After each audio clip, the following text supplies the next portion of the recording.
Beletrina v živo. Z velikim veseljem pozdravljam v naši sredini Draga Jančarja. Ne samo, mislim, da je, kadar gledamo, koliko ljudi prihaja na te večere v Mariboru, da je vsakič praznik za Maribor, ko pride. Ne samo zato, ker je vrhunski pisatelj, dramatik, esejist, ker je bran, ker je prevajan, ker je nagrajevan z najvišjimi nagradami, tako doma kot v Evropi. Sledimo temu in vemo, ampak tudi zato, ker smo slišali, da je malo tudi naš. Da je rojen v Mariboru, da se je tukaj pisateljsko formiral in da sam v intervjujih pove, da sicer živi v Ljubljani, ampak kadar piše, se sprehaja po Mariboru. In po Mariboru se sprehajajo po teh mestnih ulicah in trgih tudi junaki in junakinje njegovih romanov. Tisti, ki jih morda niso brali, so lahko to videli v zadnjih letih na gledaliških deskah. In z veseljem pozdravljam nocoj tudi igralca Vladimirja Vlaškaliča, ki je resnično virtuozno odigral tako Jeraneka v To noč sem jo videl in Miškolnika v Ljubezen tudi. Tako da pozdravljeni, kasneje bo prebral nekaj odlomkov iz romana. Sama sem ta roman seveda prebirala v 90-ih in sem bila tudi sama takrat zelo presenečena, ker je bilo to nekaj povsem drugega od prejšnjih, tistih srednjeevropskih težkih tem. Sicer smo že takrat oboževali Jančarja, ampak ta roman me je čisto zasvojil in sem gledala in se spraševala okrog ljudje, kaj ne vidite, to je svetovni roman v vseh pomenih te besede. In ko sem ga zdaj brala ponovno, torej ta izdaja je bila takrat, meni je še zdaj ljuba, s to naslovnico slike Oskarja Kokoške, se mi zdi zelo primerna, pri založbi Viser je takrat izšla, 93. leta. In zdaj, 32 let pozneje, včasih se z nekim strahom spravim k branju knjige, ki me je takrat tako izjemno navdušila. Ampak od prvega stavka naprej sem uživala. Ne samo zato, ker je zgodba, kot smo slišali, zelo sočna, tudi žmohtna, bomo rekli, ampak bravurozna pisava, bravurozna. Mislim, da sem zdaj še bolj to opazila, ker sem se lahko temu bolj posvetila. In sedanja izdaja je nekako lepša, debelejša, sicer naslovnica ni tako ekspresivna, ampak tudi je anatomski prikaz, kje lahko vse človeka melanholija napade, ker v knjigi je tudi študija melanholije in zgodba niha od, kot vidimo naslova, posmehljivosti in poželenja do melanholije in spet nazaj, več o zgodbi pa pozneje. Kako pa avtor sprejme knjigo po tolikih letih, ko je ponovno izdana, in konec koncev se sreča tudi samim seboj takratnim? No, jaz bi predvsem bil najbolj vesel, če bi zdaj nehali, ker je Zora tako dobro govorila, da jaz lahko samo še pokvarim stvar tukaj. Torej, jaz mislim, da zame je to doživetje, da se je založba odločila, da bo knjigo, ki je nastala v 90-ih letih ali na prelomu tisočletja, to se pač ne dogaja pogosto, res, da je to že tretja izdaja, ker je še neka žepna izdaja, je šla pri Mladinski knjigi. In je to za avtorja zmeraj en poseben dogodek, da neka knjiga, ki je nastala v nekem drugem času, še zmeraj živi kot literatura pravzaprav. Ni vezana ne na politične, ne na geografske ali ne vem kakšne dogodke, ampak je še zmeraj literatura.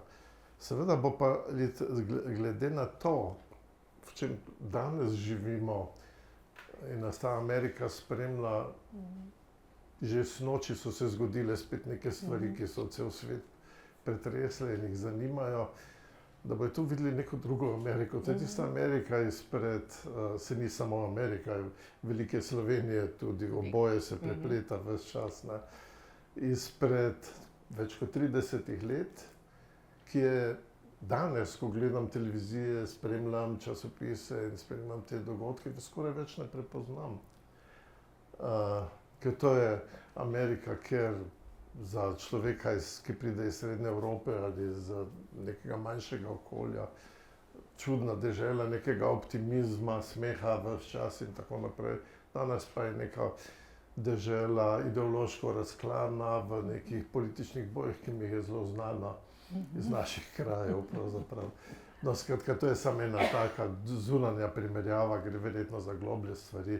In tudi ni roman o Ameriki, ampak je roman o tem junaku, ki se znajde v tem okolju. Tako. No, zanimivo je pa to, ker bomo o Ameriki in zanimivo, da imajo tvoji romani tudi ponatisnjeni neko zanimivo usodo, da pridejo v pravi čas. Tako je bilo z Galjotom v Franciji, ki je izšel takrat v prevodu, ko se je začel COVID, ali roman In ljubezen tudi o vojni, izšel v Ukrajini takrat, ko se je vojna začela, ali pa je to res tistim kolesom zgodovine povezano, da vsake toliko časa pride na dan. Nekaj podatkov še o romanu. Torej, roman je izšel kot pravijo, četrtem ustvarjalnem zamahu.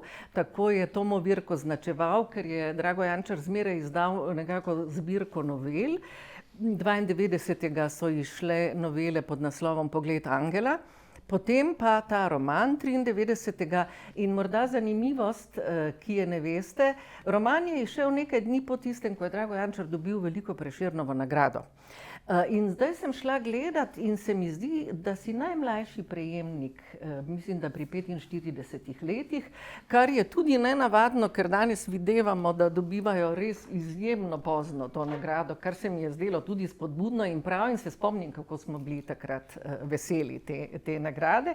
In nekje je celo napisal nek kritik, da si bil izida romana celo bolj vesel kot Prešernove nagrade. Ne vem, je to bila zunanja ali se je tudi res tebi tako zdelo? To je zmeraj, ker seveda je človek vesel od nagrade, jasno, od priznanja in tako naprej. Prešernova nagrada je imela takrat veliko veljavo.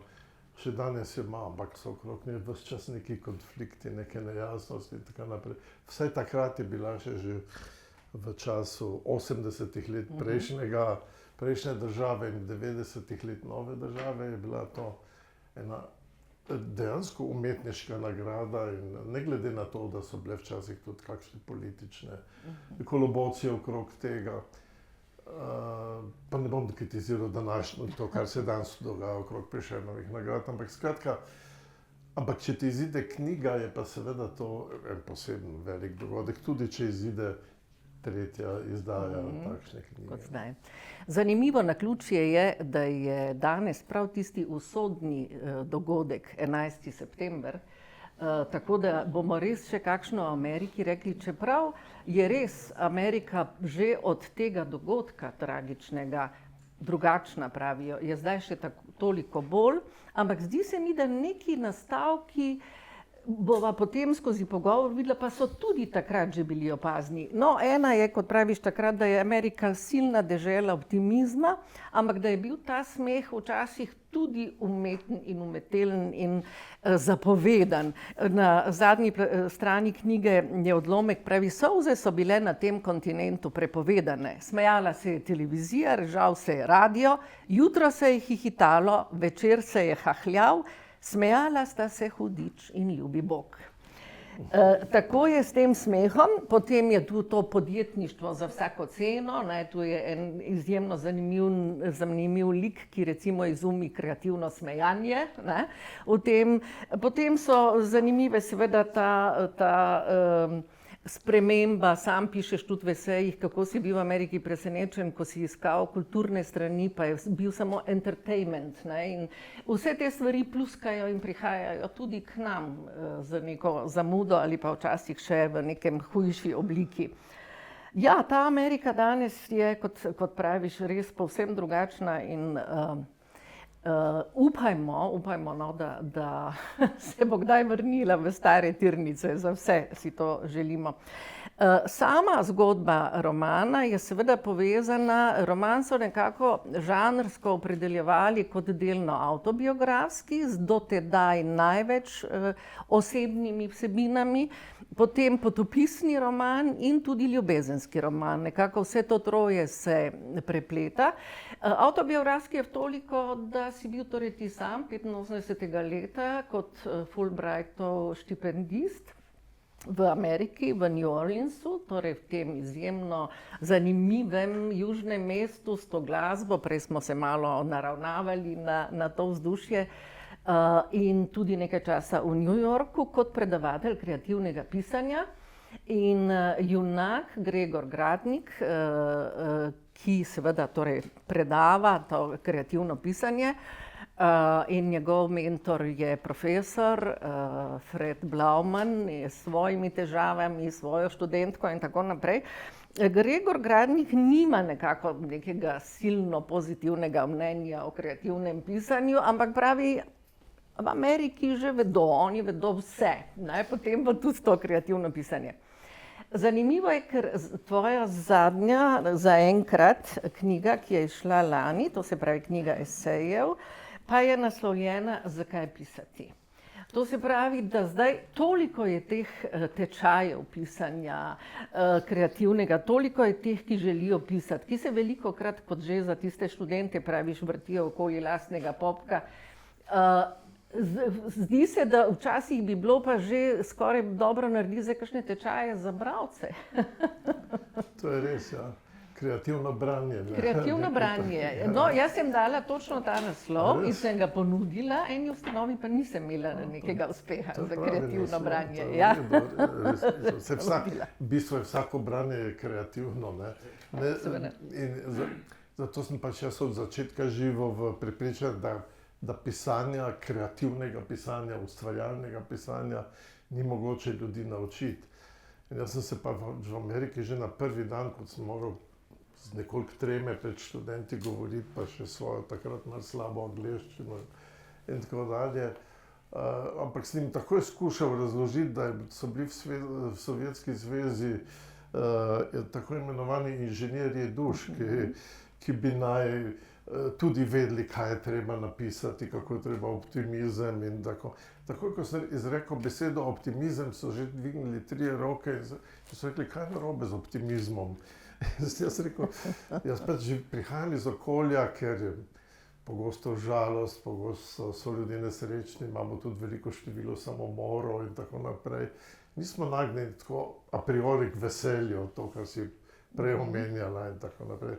Tako da je to bil zame en začetni šok, kot mnogi drugi šoki, ki jih nisem, pač prvič sem bil takrat v tej deželi in marsičemu se je bilo težko privaditi. Prvi večer, ko sem bil v New Yorku, sem prišel, najprej nisem znal s telefonom ravnati, ker sem hotel telefonirati svojemu mentorju na univerzi. In je bilo treba, tam se nekdo oglaša, operator in tako naprej. In tako naprej, potem je nekje v hotelu gorelo, prvič, in potem sem šel na ulico, bil je januar, bil je večer in tam stanoval sem čisto v središču New Yorka. In sem šel pogledati, kako izgledajo ta gledališča na Broadwayu, takrat se je igralo ogromno muzikov, vse se še zdaj, to je industrija. In prva stvar, ki sem jo videl, ker je bilo grozno snežilo, bila je tam plundra po ulicah in tako naprej, da so se ustavljali avtomobili pred nekim gledališčem, kjer so vstopali gospe v krzno iz teh limuzin in njihovi spremljevalci, preko človeka, ki je ležal na cesti. Nek brezdomec je bil pokrit z nekimi vrečami. In sem rekel, no, tako sem prišel iz nekega svojega socializma v pravi kapitalizem. Takih stvari sem doživel še cela vrsta. Ampak potem sem se počasi privajal, zlasti ko sem prišel na univerzo. Jaz sem bil tam konzultant, bolj so me kot pisatelja, nisem bil redni predavatelj, daleč od tega.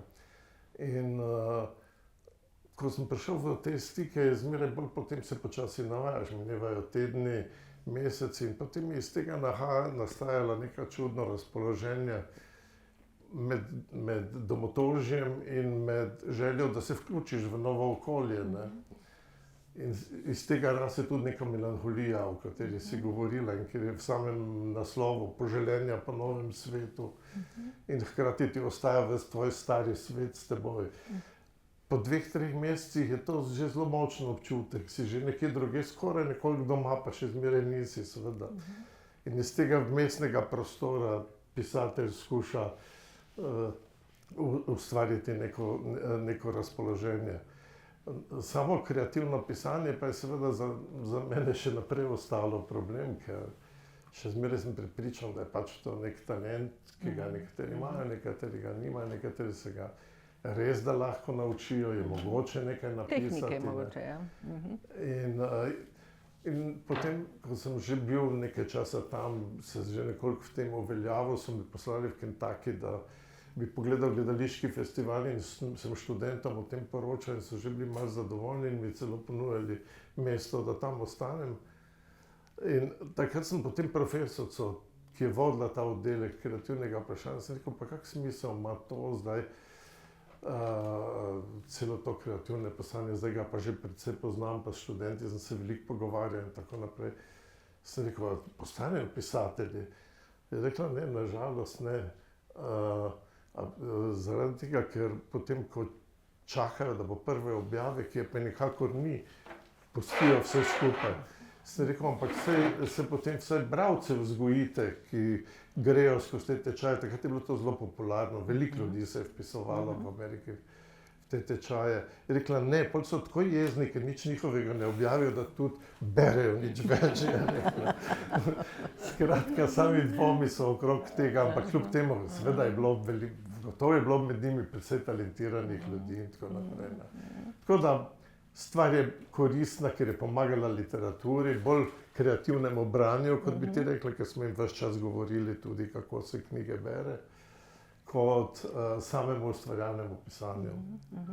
Ja, vseeno velja zdaj za ta čas omeniti, ne, da zmeraj je bilo vprašljivo, torej, ko je bil režim, kakršen je bil, neke vrste diktatura, seveda ste pisatelji veliko naredili z močjo besede, premikali stanje, skratka, kljub temu, da ste imeli občutek, da ste na nek način cenzurirani, da ste nadzorovani, kljub temu, da konec koncev ljudi zaradi knjig zapirajo, ne, tu sama imaš to izkušnjo, ne ravno zaradi svoje, ampak druge, se je danes izkazalo, ne, da tisti Helderinov vzklik, čemu pesniki v ubožnem času, da je ta ubožni čas pa res danes še bolj ubožen kot kadarkoli, ker bralce izgubljamo na celi črti zaradi ekranov, ne, ekranov, ki bliskajo z vseh strani, tako da vseeno se mi zdi, da vas pisatelje žene še nekaj drugega.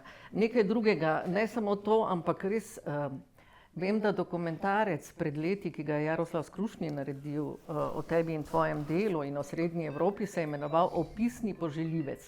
To se pravi, gre tudi za to željo po pisanju, ker nek občutek pa je, da nekaj v nekem človeku s temi intimnimi zgodbami pa se lahko zgodi in premakne. Ja, nedvomno. Nedvomno je centralna želja, je poleg tega, da se mlad človek želi uveljaviti in želi videti svoje ime napisano v literarni reviji ali pa vsaj na kulturnih straneh Večera, kjer so tudi objavljali novelce včasih. To je en del tega, ampak v resnici je, ne bi rad mistificiral, ampak je neka moč in želja in poželenje, zdaj če to besedo uporabljamo, neka strast, da je treba nekaj napisati do konca, neko zgodbo, ki jo imaš, ali vprašanje jezika, kako ga boš ovladal in tako naprej. To je neka, pri nekaterih, pri večini dobrih ali pa zanimivih ali pa izvirnih avtorjev to obstaja. Ne? In to je verjetno močnejši vzgon kot slava, nagrade in tako naprej. Če tisto pride, če ne pride, ne pride, ampak to pri marsikomu ostane. Mnoge knjige, mnogi avtorji ostanejo tudi neodkriti, tudi to se dogaja. Ampak ker si omenjala te čase, jaz imam tukaj v tej knjigi, ki jo imaš na mizi, zakaj pisati, nekaj se je prav v tem času, v Jugoslaviji iz tistega časa. In seveda je bila veliko več zanimanja za literaturo, ne samo zato, ker je bila literatura včasih na robu in so ljudje skozi literaturo, zlasti pa skozi gledališke predstave, pogosto brali tudi politične dogodke ali pa iskanja več svobode. To je že bil en element tega, ampak dejansko je bila pač književnost, gledališče, tudi druga umetnost, nekako bolj navzoča v vsakdanjem življenju ljudi, to, kar v Ameriki takrat ni bilo, pa zdaj, ko sem to opazil. In jaz v tem eseju pišem, da je bila Jugoslavija pravzaprav čudna dežela, ne, ker po eni strani mi smo imeli sorazmerno hitro odprte meje, ne, in v kulturi se je tiskalo vse. Solženicin je bil na policah in na izložbenih oknih od Beograda do Ljubljane. Kundero so takoj prevedli, ne govorimo že prej vse francoske eksistencialiste, kar je bil za drugi del vzhodne Evrope nekaj popolnoma nepredstavljivega. Potem je bil črni val jugoslovanskega filma, srbskega zlasti. Cela vrsta stvari, ki je pravzaprav v Jugoslaviji v zadnjih letih čisto dobro funkcionirala, pa že prej se je prelomilo s socialnim realizmom. Res pa je, da nisi pa smel ustanoviti časopisa, ali pa če si v časopisu kaj napačnega napisal, če bi začel ustanavljati politično stranko, bi bil v strašnih težavah in tako naprej. Skratka, neki robovi so bili sorazmerno nevidni, ker prave cenzure več potem v zadnjih letih ni bilo. Tako da je bila ves čas na tej meji. V literaturi je bilo dosti svobode in ta dihotomija je ves čas bila tudi nek generator za literaturo. Z veliko strastjo in zanimanjem smo spremljali nove knjige, debatirali o njih in tako naprej, tudi pri nas v Peterici. In vse to je dajalo literaturi neko dinamiko, nek način življenja, ki ni bil vprašanje marketinga, kako se bo kakšna knjiga prodala, ali se ne bo prodala, ali se bomo spopadli za neko nagrado, ali se ne bomo. So bile tudi te stvari, ampak to ni bilo centralno. Literatura je bila neka moč v tem življenju, recimo, ki Amerika nikoli ni poznala. V Ameriki najdeš vse, kar hočeš na univerzah, pa v ozkih intelektualnih krogih. Povprečni ljudje pa ne poznajo, jih ne zanimajo.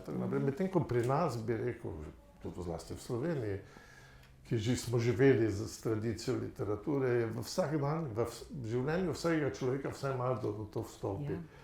Berem podatek, da 50% ljudi ni prebralo lani nobene knjige. Vem, je res, ampak so že prej kakšno. In literatura in umetnost, gledališče, slikarstvo, vse je zmeraj v celi Evropi, v srednji Evropi. Zmeraj neko blizu življenja slehernega človeka, medtem ko je tam to nekaj popolnoma precej drugače. Zato so bili ti kreativni napisanja, ti tečaje oziroma programi študijski toliko bolj vredni za njih. Ampak zdaj smo zašla po enih ovinkih. To je zanimiv svet in mimogrede, ker si omenil Kundero, da tvoj roman so prav primerjali s Kundero, tudi Fowlesom ali Marquezom. In ker smo že pri Kunderi, to me je zelo spomnilo na Miloša Formana. Ko sem gledala njegov avtobiografski dokumentarec, je pripovedoval, kako so lahko na Češkem v najtršjih časih ruske oziroma sovjetske diktature se izjemno zabavali, ko so delali filme, ker so delali filme, ki so bili izjemno metaforični, recimo Plavolaskine ljubezni ali pa Gospodična gori. Zdaj, danes, ko jih gledamo, nam je jasno, kakšna kritika oblasti je to bila. Oni so se valjali od smeha, ker gospodje partijci niso pogruntali, no in strašno si je želel, pravi, sanjal je seveda o svobodni deželi Ameriki. In ko je prišel v Ameriko, je rekel, hotel je narediti film o hipijih in je rekel, skoraj sem umrl dolg časa. To so najbolj dolgočasni ljudje na svetu. Je rekel, spijo, pol grejo malo po travo, pa zopet spijo. Dramo so doživljali njihovi starši, zato je naredil film Slačenje o njihovih starših. Šele takrat, ko so se začeli boriti proti vietnamski vojni, takrat je naredil musical Lasje. Najprej pa pravi, to je bil čisti živi dolg čas. Ampak, da se vrnemo zdaj k temu. Ampak to moram nekaj povedati, ker si Formana zdaj omenjala. Tiste mesece, ko sem bil v New Yorku, je ravno Amadeus bil v Ja. Evropi strašno popularen, Popularen. prav tisto leto. In sem rekel, jaz bi ta film rad videl, kje v New Yorku se to igra. In sem odkril nekje v predmestju en majhen kino za ljubitelje filma ali nekaj takega. In smo tam sedeli, nekih 15-20 ljudi notri. In sem jaz rekel, fantastičen film. V njem je povedano vse, o Mozartu in cesarju, o umetnosti in oblasti, o teh čudnih, kompliciranih razmerjih in tako naprej. Ampak 15 ljudi nas je to gledalo. Za Ameriko to ni bil, medtem ko je človeku iz Srednje Evrope, ali pa še zlasti iz Vzhodne Evrope, pa tudi Zahodne, iz Nemčije, Francije in tako naprej, so vsi imeli te izkušnje. Govoril veliko več kot zgolj o razmerju med Mozartom in med cesarjem, ki govori preveč not in tako naprej. Ne. Ampak tam je bil, film je igral nekje na robu in se rekel, kako je to zdaj mogoče. Zdaj so pisali o njem, tudi se je veliko pisalo, ampak ljudi ni potegnilo. V tem niso videli drugega kot razmerje med Mozartom, zanimivim, čudaškim, malo brisanim, in veljakom, nič drugega, notri je bilo vse. Bilo je celotna njegova vzhodnoevropska izkušnja. Ampak to je spet ovinek od knjige. Nič hudega, saj ta medbesedilnost je zmeraj prijetna in tudi v tvojem romanu tem je veliko, kar je znak seveda, da mora pisatelj prej veliko brati. In v tvojem romanu že ta posmehljivo poželenje, torej to poželenje je iz več razlogov, ne? Tudi posmehljivo, med drugim tudi, ker junak, torej Gradnik, ne, včasih na sosednji ulici pri oknu zvečer vidi Stanleya Kowalskega in Stelo in tu in tam zasliši tudi Blanšin smeh. V New Orleansu se je namreč 39. leta naselil Tennessee Williams in tam napisal Tramvaj poželenje, to znamenito dramo in znamenit film, ki smo ga gledali. Ne. Potem se nanaša, ameriška stanovanja imajo ščurke, ne. To smo brali že tudi v ameriških romanih, no in Gregor ima prav velikega ščurka, ki ga poimenuje Gregor Samsa, seveda se to nanaša na Kafko. Potem je še kakšen zanimiv, konec koncev tudi svoje neke novele ali kaj omenjaš, naprimer tisti odlomek, ko v nekem antikvariatu najde Luisa Adamiča, knjigo Luisa Adamiča, si pravzaprav že v noveli Pastorala omenil, pa še kakšno. No, ampak če se vrneva k zgodbi, torej Gregor Gradnik dopoldne se druži z univerzitetnimi prijatelji, znanci, zvečer pa poseda v baru Rigby in se druži z ljudmi, nekako bi rekli obstranci ali kakorkoli, tudi z nekimi slovanskimi dušami. In tam je v času Mardi Grasa, to je slavn karneval, pustni karneval, ko New Orleans znori. Ne? In tu gre res za izjemne opise, izjemne scene. In Gregor Gradnik se že prej skuša približati natakarici Luizi iz tega bara in tu sledi en, se mi zdi, odlomek, kdor je to knjigo prebral, to je nepozabni in vam res svetujem, da preberete. Gre za en najbolj zanimiv ta nesporazum, o katerih velikokrat v svojih romanih pišeš, nesporazum med moškim in žensko. In moški, ki skuša žensko zavarovati in zaščititi pred nečim, izpade še hujši prasec, kot je hotel biti. Skratka, kakorkoli se obrne, se mu ne posreči. Ko pri Luizi nekako ne gre skozi, skušnjavec pa je močen in ga skuša in tu je v zraku karnevalski čas in scene podobne in se zbliža z mlado pravnico Irene Anderson, ki je sicer zaročena s pisateljem. No, to je tudi zanimivost, kako nenavadno je bilo takrat, da se je Peter Diamond slikal za naslovnico svoje knjige o kolesarstvu z metuljčkom in teniskami. Teniskami, ne? Danes prihajajo s teniskami kamorkoli, kjerkoli. Ne? Tudi to se je tako obrnilo. To je zanimivo opazovati. Skratka, tu se začenja ljubezenska zgodba. In če je Gregor Gradnik prej govoril opazovalec sem, samo opazujem, kaj se tukaj z menoj dogaja, je zdaj vstopil v zgodbo aktivno. Zelo zanimiva, zelo lepa, zelo strastna zgodba, ki je še toliko bolj strastna, ker je omejena, ker se ve, da se bo morala končati. In Gregor Gradnik mora spet skozi eno hudo preizkušnjo, ker pravi na neki strani, da če bodo kdaj zgodovinarji preučevali Ameriko, bodo morali pogruntati tudi, kaj je lepega dne Ameriko poslalo v beg. Pravi, ko bo kak prihodnji zgodovinar skušal ugotoviti, kaj je konec 20. stoletja milijone ljudi na ameriškem kontinentu pognalo v tek, ne bo imel lahke naloge. Nenadnemu dirjanju po parkih, plažah, ulicah, velemest, pod žarkim soncem juga in v bolečem mrazu severa ne bo lahko najti razloga. Ameriški človeški rod je nenadoma začel teči. Spuščam nekaj, nekateri so si polomili kosti, drugim je zvilo gležnje, tretji je pobral srčni infarkt, četrte so obgrizli psi, da množica je dirjala naprej. In Gregor Gradnik je izzvan.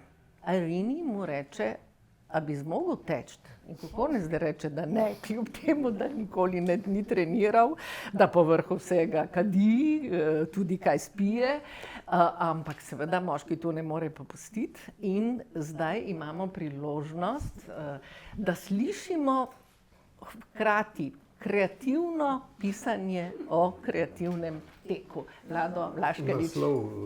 Naslov tega poglavja je Poet in atlet. No, da vidim, če bom jaz držal. Če si te dve vlogi moji prejšnji, boste tudi to. Sem se po 2 meseca pripravljal za tisto. Ja, to je res. Ok. ABCČ. ABCČ. ABCD. ABCD. Abeceda ima 25 črk, na vsako črko en stavek. Vsaj en stavek in pretekal bom do parka Audubon. A. Park Audubon. Tam imajo tudi zoo. Od Audubona do zooja. Ali mi je bilo tega treba? B. Brez tega bi prav tako živel. Bolečine še ni nobene, briljantno tečem za začetek, črka B. Ampak to je šele začetek. Lahkotno se gibljem, noge dobro nosijo težko telo, tečeva v štric. Slišim njeno dihanje, čeprav je moje glasnejše. Brez vsake kondicije sem se podal v to avanturo. Avantura je črka A. Zdaj smo pri črki B. Ampak dokazal bom, da to zmorem. Bom. Vsak 4. korak bom. Cigarete, je rekla, to je rekla takoj na začetku, tvoja veriga cigaret, sploh veš, kaj v tej deželi pomeni toliko kaditi. Ljudje si mislijo vse mogoče o človeku, ki toliko kadi, ki sploh kadi. Zaradi cigaret boš odpovedal po prvih 500 metrih. Toda 500 metrov je že za menoj in še zmeraj tečem. Tečem, drevesa so zelena, nikjer še nobene utrujenosti, ne hiteti, opazovati njo, ki pametno razporeja svoje moči, vsako jutro teče, vsak večer, morda tudi njen sodnik, tisti modri mož, ki ga ceni, črka C, ve, kaj zmore. Kratke noge ima, šele zdaj vidim, ampak lepe. Prsi se ji gibljajo pod majico, ne poskakujejo, gibljajo se, to je ta tehnika teka, pege ima na ramenih, lase ima spete visoko nad tilnikom. Kje smo zdaj? Pri črki C. Cesta lepo teče pod nogami, gledam pod noge, da ne stopim napačno, ne bom si poškodoval gležnja zaradi te neumnosti, civilizacija je norost. Cezar je ubit, Siti je razvlečen, ves čas bova tekla med hišami in drevesi in po cesti. Samo na koncu, zadnji krog po parku, če bom sploh kdaj videl konec. Čeprav kaj? Čeprav sem nočni človek, čeprav sem knjižni mol, čeprav sem tudi sinoči nekaj malega spil, čeprav sem rekel, da ne bom, čeprav tile tekači, ki se že vračajo, spenjeni kot konji, čisto čobodrasti, čeprav pri Č še ne bi smelo biti nobenih težav, čutim določno čutim, da ni lahko, da sem že prepoten, ona pa nič, čisto nič. Čista kot čista studenčnica, lahko kot čriček. Čakaj, tudi ti bo že prešvicana, tudi tebi bo še težko, tudi tebi bo še prišlo, samo da pridemo do zuja. Čeprav se zdaj nasmihaš, kaj naj bi bila spodbuda zame? Kaj naj bi bila spodbuda zame? Ali pa tudi posmeh? Posmeh pesniku, pohvala prepotenemu, ampak to ni P. Dajmo, katera črka je zdaj? Dajmo. Ali misel med tekom zastaja? Dajmo, dihajmo enakomerno, 2 koraka, 1 vdih, izdih. Začel sem s 3, 3 korake vdih, 3 izdih. Zdaj sem že na 2. Dih na 2, hitreje diham, ko bo na 1, takrat bo hudo. Dih, korak, dih, korak, dih, korak, dih, dah, dih, dihaj pravilno, dihaj zdravo, ne izgubljaj ritma, živi pravilno, zjutraj teci, zvečer reci, vsaj enkrat ji reci. Enkrat, samkrat, edinkrat ji reci. Erevan. Spomni se kakšnega vica Radija Erevan. Dobro tečeš? Načelno da. Enkrat ena entropija, možgani že slabo delajo, ne misli na utrujenost, ki prihaja v enormnih količinah, en nasmeh. Enkrat, zdaj se ji bom nasmehnil, nekaj ji bom rekel s povsem naravnim glasom, ali bo tekla še nazaj? Dobro sem rekel, to je bilo dobro, ne odgovori, smehlja se, zbira energijo za odgovor. Energijo, da bi mirno odgovorila, lahko, hočeš, ampak to je rekla zadihano. Še jo daj, še enkrat jo provociraj. Naskoč z ledom, na skalah, raje limonado, reče že vsa prepotena. Prepotena, ta stava bo dobljena, ker prepotena, ko bo F, se tukaj gre za črko F, za, oprostite, fuk, za fuck you, bi rekel Gumbo. Fuck off, fuck you, fuck off, fuck you, fuck off. Doberite tale F, Franc, Nikola, možgani me zapuščajo, samo še telo deluje, njeno telo se giblje, to me rešuje. Telo ženske, zakaj ne sedi doma, igra lutnjo, telo tako mehko, tako gladko, tako opevano, ali naj greš živo v nebo, piše srednjeveški pesnik.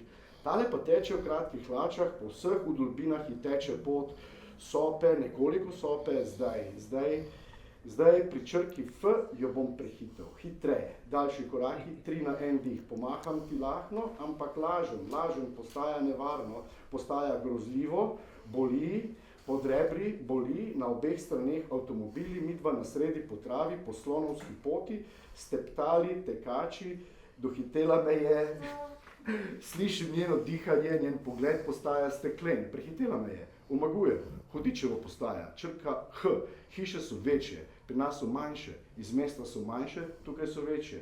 Hello, reče nekdo, hello, reče tekač, ti moj bog, to je Fred B, ne morem misliti. Tukaj na levo, bliža se prvi kanal, pravijo mu Beju, le zakaj, zrak bo čistejši.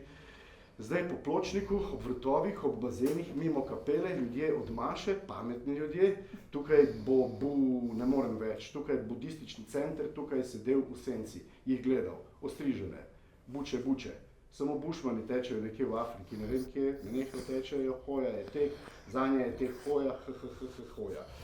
Kako rad bi hodil? Izredne razmere nastopajo, izredne razmere, izredno stanje, obsedeno stanje, noge ne držijo več. Ivon, črna Ivon na splavu čez reko, Y je Y, ni I, je irresponsible, je irritate. In hudič, hiperbola, hipokrizija.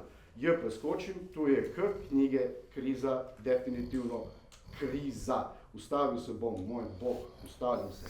Knjižnica, klimatske naprave v knjižnici, knjižni molji kracajo s kemičnimi svinčniki, zrak, klimatizacija, zrak, klima, vročina v glavi, srce tolče v ušesih, konec, srce v ušesih, v glavi, v nosnicah, v jetrih, kaj če mi kak organ crkne?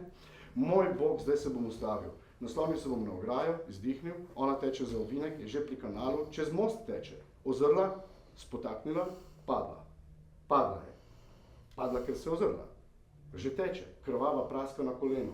Je pred KJ, je jog je sunek, trzljaj, hvala, ker si padla, to me je potegnilo, zdaj gre počasi, silno počasi, a gre, jogging, stereofonski tok v glavi, joggerjev, Blade Runner, let ceste pod nogami, hiše ob straneh, kanal, voda, piti, leteti, let, kolena, neke tetive popuščajo, tetive bodo počile, tetive so T, zdaj je M, mlad nisem več. Koliko? 35. Koliko? 35. Koliko? Nikoli več. Nikoli več. T, tema se mi dela pred očmi, se še ni Š. Smešno, ne smeš popustiti. O, kje je O, ovinek, uvinek, nobene U besede ni nikjer, nobene misli, samo strašno dihanje, piskajoča pljuča, bobnenje dihanja, hrop, hropenje, slina iz ust, pena, upočasnila se je, zdaj smo v parku. V, vzdržati, v, vzdržati, z, zdržati, do zuja. Žajfnata pena iz ust, žolč gor po požiralniku, zasledovati jo, njo, dvojni mali v, dvojni veliki v, which, bitch. Zdaj veš, da zmorem. Xerox, Xerxes. Tam je zu. Dve zverini tečeta v zu, ena teče, druga se vleče. Še malo, še nekaj korakov od začetka. A, ars moriendi, avant quae. Tukaj imamo še Q, kompletno, naprej, dokler mu ne izleti duša. Sjajno prebrano, najlepša hvala, Vladimir, res, ampak jaz mislim, tudi ko pisatelj napiše takšno poglavje, se je to pisalo v enem, je res zadovoljstvo. To mora biti, to je noro. To je malo igra, seveda igra je malo. Tukaj res ne bom povedal. Zanimivo, torej... Ampak, ker si prej omenila Tennessee Williamsa, sem se spomnil, da en del te anekdote je v romanu, tam, kjer sem stanoval, to je bilo v Čentu, French Quarter, stari del New Orleansa, imajo neko pošto, kamor takrat nismo imeli telefonov, veliko sem bil na pošti, telefone smo imeli, samo je bilo grozno drago, tako ni bilo mogoče telefonirati. In me je tam bil en starejši poštar, me je vprašal, odkot sem rekel, da iz Jugoslavije, iz Slovenije, ja. Je rekel, Čehoslovenija, ja. Nisem ga hotel popravljati, ker ni bilo nobene rešitve, ker sem že takoj videl, ne. Ampak je rekel, da je tja hodil Tennessee Williams, je imel predal ta in ta. Je rekel, pisatelji pa zmeraj hodijo sem, tam je stanoval preprosto in je imel poštni predal, ne. In je rekel, da ga je poznal in tako dalje, ne. Ko sem prišel drugič, pa je rekel, vi, Čehoslovenija, potem sem pa rekel, ne, Slovenija je Slovenija, sem rekel, Pen Slovenija. In potem sem ostal, ko pri Pen Slovaniji do Slovenije do konca na tisti pošti. Torej, Tennessee Williams je hodil tja in tako naprej. Ja, ker Gregor Gradnik tudi ima seveda stike z domovino, si telefonira z ženo, ne, in tako naprej piše pisma, tudi ta so. Ampak zdaj smo še pri Irene ali Irena in potem že tudi reče, torej to je uspelo, tek kot vidimo je uspel. In ko sem zdaj brala, ne, zdaj smo pa pri tem, kako zdaj drugače beremo, sem pomislila, tu je pravzaprav napovedano gibanje Me Too. Gotovo. Je napovedano gibanje Me Too, ker Irena, kljub temu, da je sama pravnica, kljub temu, da obravnavajo tudi posilstva in podobne reči, sama ne ve natanko, ali je rekla da ali ne. No, zdaj se ve, zakaj je zdaj zakon, samo da je da. No, ampak v tem poglavju moram povedati še en del, ta je igriv zafrkantski. Ja, zelo. Ampak uvede se to poglavje prav spet z neko razliko med srednjeevropskim prostorom in ameriškim prostorom. Uvede se s tem, da so v teh krajih ljudje, ker je recimo na Koroškem, nekje še zdaj, ne vem, če še zdaj obstaja, Dreibergen tek na tri vrhove, tri cerkvene vrhove. V srednjem veku in še mnoga stoletja pozneje so ljudje tekli, ker so imeli nek cilj, religiozni cilj, priti do cerkve in tako naprej. In tukaj pa teče nenadoma kar tako, oziroma ta moj junak ima tukaj nek namen, da teče. Ampak stvar je popolnoma trg dveh civilizacij, ne? In to se večkrat v romanu ponovi. Ja, to pravi, da so nekatere stvari, če jih danes z današnjimi očmi, kaj se že napoveduje. In še ena velika tema, pravzaprav, o kateri tudi pišeš zdaj v zadnji knjigi esejev, o politični korektnosti. Tam je, En kratek odlomek napovedan, ko ravno Irena pride sodišča in pravi, da sodijo nekemu posiljevalcu, ampak da najbrž ne bo obsojen. Zakaj ne? Ker je črnc, ne? Ojej, to sem napisal. Ja, to so zdaj stvari, ko ti bojo začeli, zdaj bomo prihajali do tega, kaj bojo v naslednjih izdajah. Ker se obrne, ampak to je res, ne? Kolikor vemo, da v Ameriki izjemno zapirajo temnopolte, ne? In poznamo zdaj te grozljive zločine in ne morem dihati gibanje in tako naprej.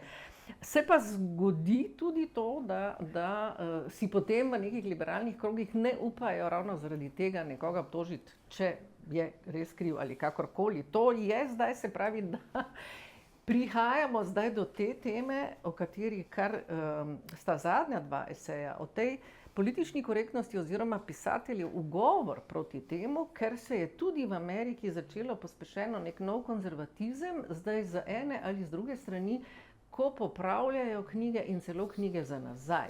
In to je pa zelo nevarna in boleča tema. Torej, čas od tega, od teh dni, ko je bil napisan ta roman, do danes se je res dramatično spremenil. Zdaj to je 30 let razlike in to sta res dva svetova. Tu je še več takih stvari, ki bi bile danes verjetno problematične in moram reči, da me je celo odlična urednica in redaktorica te knjige, Tina Vrščaj, opozorila je, da je nekaj malenkosti tega tipa, kot si zdaj omenila v knjigi, da bi se kdo to spotaknil. Ko se ne more, ta knjiga je bila napisana v 90-ih letih, je kakšna je, ampak ne da bi na to mislil, sem napisal tam na začetku 2000 let, ali kako naj rečem, na začetku novega milenija, esej politična, pisateljevi ugovor je zopet politična korektnost. In zdaj sem se odločil, da ga ponatisnem, ker zdaj pa je stvar res postala aktualna in napisal sem še en esej pred tem. Ker zdaj pa je začelo to posegati prav v literaturo, v literarne tekste. Mark Twain je popolnoma predelan ali pa kakšna stvar, Tom Sawyer, Huckleberry Finn sploh ne more več jeziti. V Angliji so Agatho Christie zmasakrirali do konca ali pa, oziroma je niso, ker tam niso dovolili. Pač pa so Doyla, mladinskega pisatelja, popolnoma Roald Dahl, ja. Popolnoma spremenili, ker je družina to dovolila in tako naprej. Vsako malenkost, nepojemljive malenkosti, da ne bi zdaj teh primerov navajal, ker je res. In so se lotili tudi Shakespearja v nekaterih stvareh. In sem rekel, to pa je zdaj stvar, ki je pa rob literature, ker literatura, kot smo prej rekli, celo v socialističnem času in pozneje, se pravzaprav počutila popolnoma svobodnega. Literatura je od nekdaj, od 19. stoletja naprej rušila tabuje, klerikalne tabuje, katoliške, moralne, pozneje meščanske. V socialističnem času je igrala vlogo neke svobode, da se ni bala o kakih stvarih pisati in tako naprej. In zdaj pa je nenadoma omejena pri nekih popolnoma, vsaj z mojega zornega kota, malenkosti, ki so seveda pomembne. In jaz sem takrat napisal, da ta politična korektnost je zrasla in dejansko je zrasla iz ameriškega liberalnih krogov, in ki verjetno ne bi bili radi podobni protestantskemu puritanizmu, ker je bilo to domače na ta način, da so metali knjige iz knjižnice, Ljubimec leti, Četrli, ni bil še nič, še marsikaj drugega letelo iz knjižnic, ali pa katoliškemu klerikalizmu. In obojemu je bilo to nenadoma zelo podobno, se mi je zdelo. To je nekaj, čemur bi čist nazadnje želeli biti podobni, ampak so postali podobni. Postali so podobni. To je ta paradoks, ja. Ja, z tem vtikovanjem v jezik, v bistvo jezika, ne samo v to, kar tudi skriti jezik prinaša, kar je pogosto popolnoma brez vsake intencije ali slabega namena in tako naprej.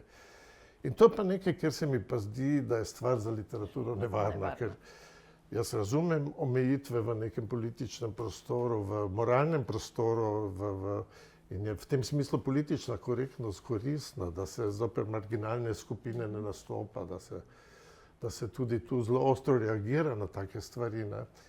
Ampak literatura je svoboden prostor in tu omejevati je pa stvar, ki pride do samega jedra mišljenja o svobodi ali pa brez tega pa literature ni. No, zdaj smo na dolgo se tu obnavljal. Ampak je pomembna Ampak recimo, tema. ker je to ob tej knjigi, ker je precej politične nekorektnosti, tudi tu je bilo nekaj, kar je zdaj bral Vladimir, velike ironije in tako naprej, velike samoironije in tudi na račun Slovenije in Slovencev. Ampak jaz upam, da se to ne bo zgodilo. S Štegrom sva se pogovarjala zdaj po poti, on pravi, da se to zdaj že malo umirja. Meni se tudi zdi, da se je malo umiril ta val napada na literaturo.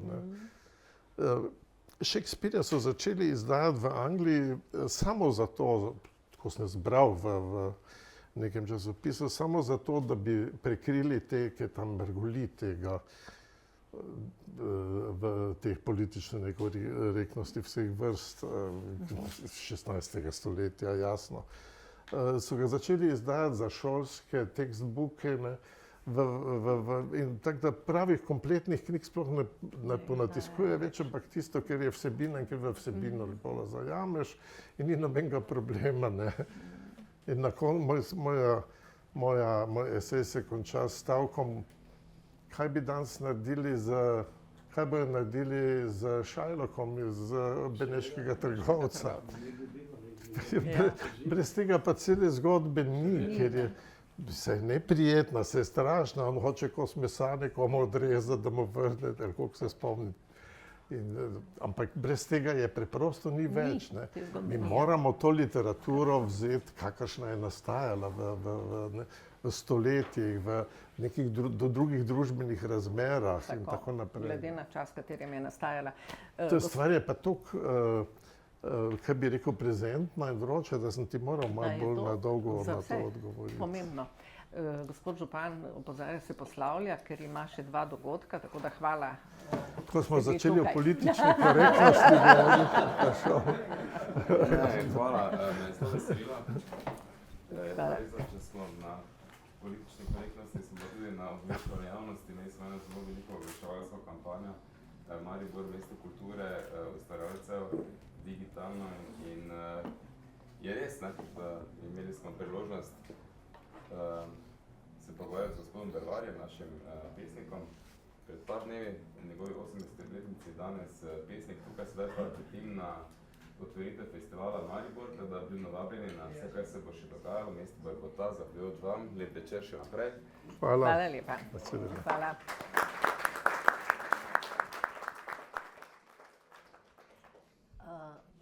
Tretji nekako zadnji del romana pa se seveda preseli v Slovenijo.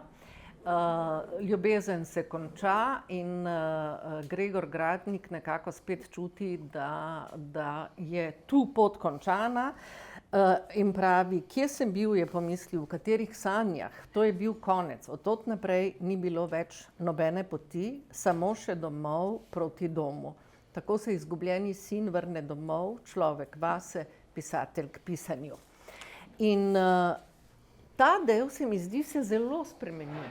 Kolikor je prej roman nenavadno duhovit, ironičen, igriv, kot smo slišali, ko pride Gradnik na domača tla, kristalna pokrajina sicer, ampak nekako zamračena, žalostna, tudi ljudje, drugačni, ni več teh nasmehov. In morda bomo najbolje to slišali spet iz odlomka, kratek odlomek je, da boste začutili to razliko, ko pride Gregor Gradnik domov v domačo deželo, se pravi našo deželo. A slutil je in hkrati tudi že vedel, da tu imajo svojo pravo domovino melanholični in posmehljivi hudiči. tisti, ki mu sledijo na ameriški kontinent in ga ne izpustijo iz svojih krempljev in čeljusti, ki ga nadlegujejo ob reki in ob morju, v postelji in med množico, vsako samotno uro ga zaskakujejo in mu boleče orjejo po duši. Tu, v alpskih dolinah in tam malo dlje na panonskih ravnicah, so doma v vetru in v zraku. Ni se jim mogoče ogniti. Doma so v jezerih in nad griči, v krošnjah dreves, v močvirjih in skalnatih pogorjih, v vaških gostilnah in po nedeljskih ulicah praznih mest, v otrocih, v možeh in starcih. Slutil je in hkrati že vedel. Zdaj prihajajo pokrajino trpljenja. Pokrajino, ki od začetka sveta trpinčijo hudiči melanholije. Pokrajino, kjer ljudje od najbolj zgodnjega otroštva poslušajo o trpljenju in ga razumejo, še preden vedo, kaj ta beseda pravzaprav pomeni. Kaj pomeni, pa nihče ne ve prav natančno, čeprav jo nenehno izgovarjajo. Pišoči ljudje in vsakovrstni umetniki s posebno pobožnostjo izrekajo besedo hrepenenje in s ponosom razlagajo drug drugemu, da te besede nihče ne razume do dna in da te besede ni mogoče prevesti v noben drug jezik. Ta beseda je magična in na neizgovorljiv način razumljiva samo prebivalcem te pokrajine. Seveda, saj samo prebivalci te pokrajine tako radi trpijo in to tiho in s privoščljivo zlobo do lastnega in tujega trpljenja. Ne razbijajo kozarcev, ne igrajo džeza, ne stokajo prav veliko, samo trpijo in hrepenijo. Trpljenje jim ni ne v posebno žalost, ne v posebno radost, čeprav raje drugo kot prvo. Trpijo zato, ker je tako določeno. Kadar jim trpljenje ne prinese pomanjkanje, kadar ga prinesejo življenjski zapleti, takrat si ga povzročijo sami. Kadar ga ne prinesejo življenjski zapleti, takrat si ga povzročijo sami. Povzročijo ga drugim in povzročijo ga sebi. Pokrajina je polna naravnih lepot, ki so slepila melanholičnih hudičev. Bolj, ko ljudje zvejo ta slepila, bolj, ko se vzpenjajo na visoke gore in gledajo v svoje reke in rumena polja, bolj se zdijo sebi in drugim grdi in zlobni, in če niso dovolj, potem poškodujejo sebe in druge, da so dovolj. Odtot je odšel z melanholičnimi hudiči in smrtjo v duši in lahko bi obhodil vse pokrajine vsega sveta, lahko bi se smejal in ljubil, lahko bi brezskrbno pohajkoval in se do norosti veselil v svoji diagonali, v notranji diagonali, ki gre skozi vse telo, od možganov do spola, ki ima nase privezano nemirno dušo, bi vse, kar mu je od prvega trenutka življenja dala ta pokrajina, nosil seboj. Od prvega trenutka, ko je v najrahlejšem otroštvu ugledal blagi materin obraz in senco trpljenja na njem, od nezaščitene in revne mladosti do prvih črk branja, ki je bilo branje, ki je bilo nemudoma branje o trpljenju, do srečanj z ljudmi, ki so najbolj v življenju skrbeli za to, da so druge in sebe in druge ranili in poškodovali, ki so drugega skozi življenje pehali sem in tja. To so si ljudje izbirali tudi družbene ureditve, ki so najbolj ustrezale njihovi temeljni naravnanosti do življenja, njihovim na globoki melanholični hudobiji utemeljenim medsebojnim odnosom. Tu so najbolje delovali opresivni sistemi, tu se je razraščalo zvito in zahrbtno nasilje klerikalizma in brutalno zločinstvo komunizma. Tu so se ljudi samo v takih sistemih zares dobro počutili. Tu so politične policije dosegale osupljivo dobre rezultate, saj so se skladale z bistvom ljudi, ki se v svojem najbolj naravnem, globoko v zgodovini, globoko v naravi, utemeljenem položaju, takrat, kadar sebe in druge in sebe poškodujejo ali počasi trpinčijo. Kdor je mlada, kdor je nezaščitena leta preživel med ljudmi, ki prežijo, kdaj bodo drugega sunili, kdaj bodo potisnili palico skozi mehko tkivo lobanje, temu ni pomoči na nobenem kontinentu, v nobeni množici. Temu veselja trajajo kratek čas. V hipu, ko je zaslutil, je tudi že vedel, zdaj prihaja v smrtno pokrajino.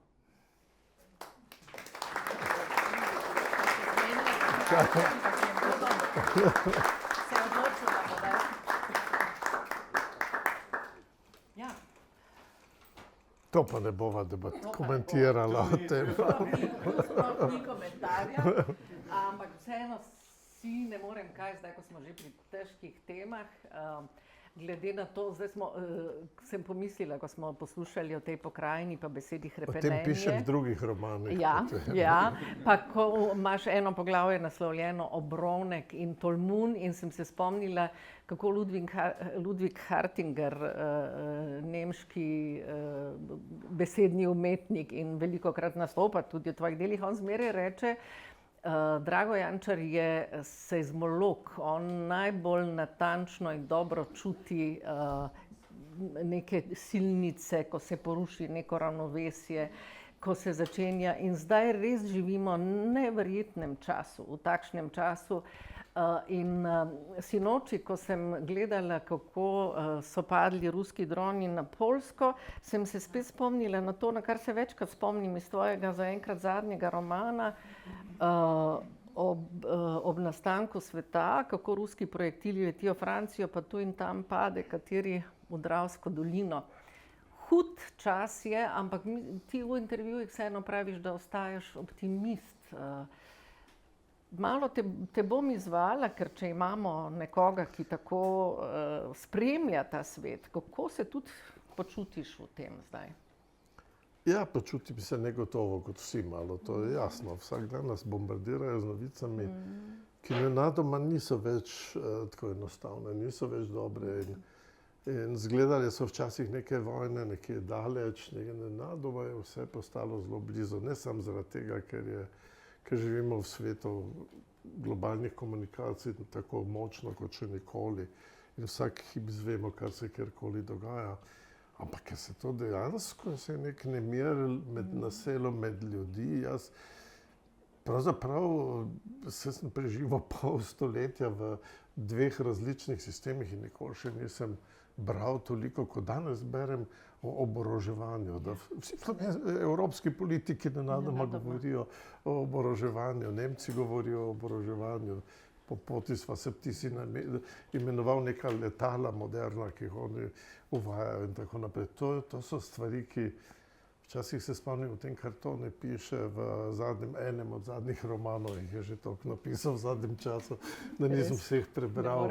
O tem mirovnem gibanju v Unionski dvorani, ko so ti mladi mariborski levičarji in študentje organizirali gibanje, je bila slutnja nečesa, jaz sem upam, da ni nekaj podobnega zdaj spet v zraku. Res pa je, da tudi ne vidim teh mirovnih gibanj, želj. Ljudje protestirajo zaradi Palestine, zaradi Gaze, strašne stvari se tam dogajajo. Ampak tega evropskega nemira, vse splošnega, ki se je naselil med ljudi in ki so ga politiki prevzeli kot nekaj normalnega, tega pa ne vidim. In to me dela nekoliko negotovega. Ampak seveda sem optimist, jasno, da sem ravno iz te situacije, ki je bila opisana v tem zadnjem, malo žalostno sarkastičnem delu romana. Na koncu mora človek najti neki izhod, neko upanje. In vem, da sem že zdavnaj nekoč napisal ta stavek, ko sem napisal roman Galjot, izbruhne v deželi kuga, ljudi vlačijo po ulicah in tako naprej in mojega glavnega junaka, Johana Ota, tudi se bolezen loti, znajde se v neki gostilni,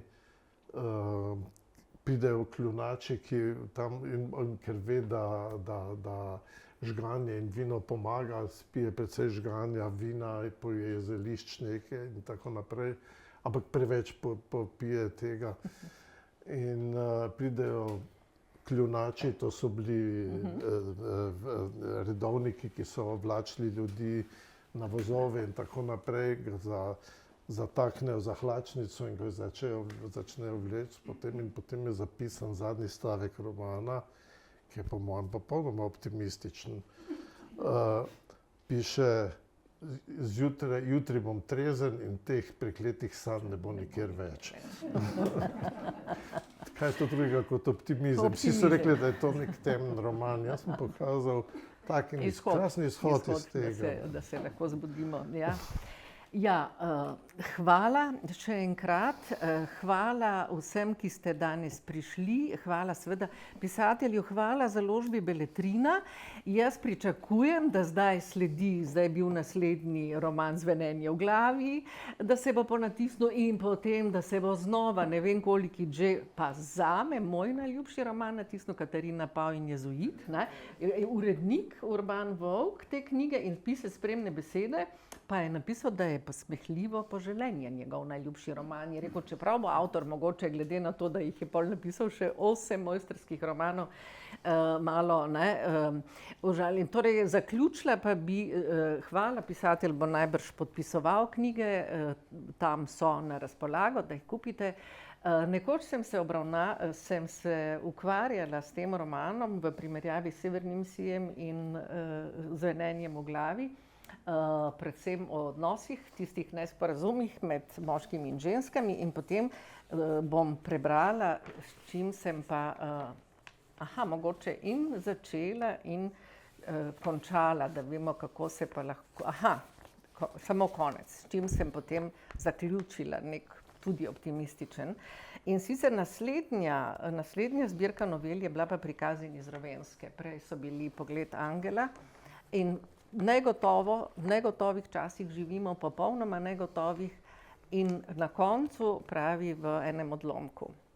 Gotovo je samo to, da so nekje še neke oči, ki so še bolj angelske, ki še več vedo, katerih sijaj je silnejši, kot je zeleni blesk rečne površine. In te nas spremljajo svojim pogledom, ki edini ve, kje je konec kakšne zgodbe in kaj se bo pred tem zanesljivim koncem pripetilo. Drago Jančar, hvala lepa. Beletrina, v živo.